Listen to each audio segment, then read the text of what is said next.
Welcome to Victoria Park. It was in this park in 1978 that the Rock Against Racism concert was held, and it's this event that stands out as a pivotal moment in Daniel Rachel's book, which introduces us to the political music scene that arose in the 1970s. The Rock Against Racism campaign had previously held a couple of smaller concerts in 1977, both at Hackney Town Hall and the Royal College of Art, with a few hundred attendees. But on the 30th of April 1978, approximately 10,000 people gathered from across the country at Trafalgar Square to march to here, Victoria Park, where a massive anti-Nazi and anti-racism concert was to be held, and headlined by bands including The Clash, the Tom Robinson Band and Steel Pulse. But this was only the beginning. Over the next 2 decades, music would play a very public role in the fight against classism, sexism, racism and homophobia. Walls Come Tumbling Down is an oral history told through testimonies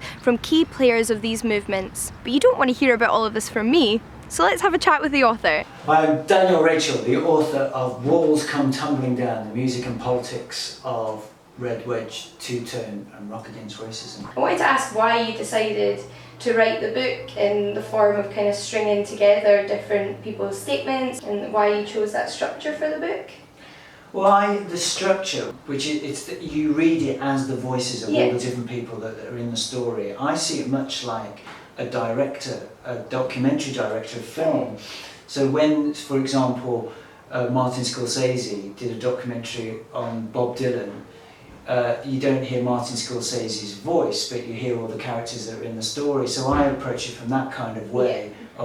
To documentary making, I guess, and the silent voice who shapes it and moulds it and kind of drives the story, but behind the cameras, and in this case, behind the sleeve. So much was going on in those decades, and music was such a big part of it. I was just curious what you thought music especially brought to the movements and the people involved in the movements. Well, the incredible thing was punk as punk music in the guise of bands like The Clash and the Sex Pistols had brought the idea that the voice of the common man, the person on the street, and particularly working class people, they could hear their lives being sung about by exciting new bands. It was also happening in the black communities, where for the first time ever, first generation black kids, British black kids, were forming their own reggae bands, and they were also talking about their experiences, and in time a common cause was developed between the two by kids who had been grown up in youth clubs together, been going to the same kind of events in their songwriting, and out of that came this idea of Rock Against Racism, which was, let's put black and white musicians on the same bill together. What do you think was sort of the immediate but also kind of the long-term effect of these popular movements around music? Many things really. It's commonplace to have black and white musicians in the same band now. We take that for granted.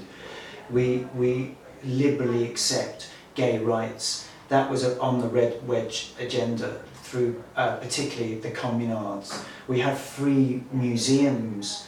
That came out of Red Wedge's arguments. This was in the 70s, 80s, 90s, but do you think there's still a place for musical involvement in politics today? There is of course a place, because there is always young people that feel that Westminster and politics has got nothing to do with them. So then they begin to look to their cultural heroes. What are their cultural heroes offering? Hear that? Punk may be dead, but the political power of music need not be. For the music lovers out there, I've got a little bonus treat. If you click on the link here or in the description box down below, it will take you to a secret video where Daniel has kindly recommended some of his all-time favourite albums and singles from the artists and bands in this book to you. Before you run off and spend the rest of your night dancing along to punk and reggae from the 1980s though, do let me know if there's any songs or artists out there that have changed the way you look at the world in the comments down below. And to make sure you don't miss out on a single Book Break episode, make sure to hit that subscribe button.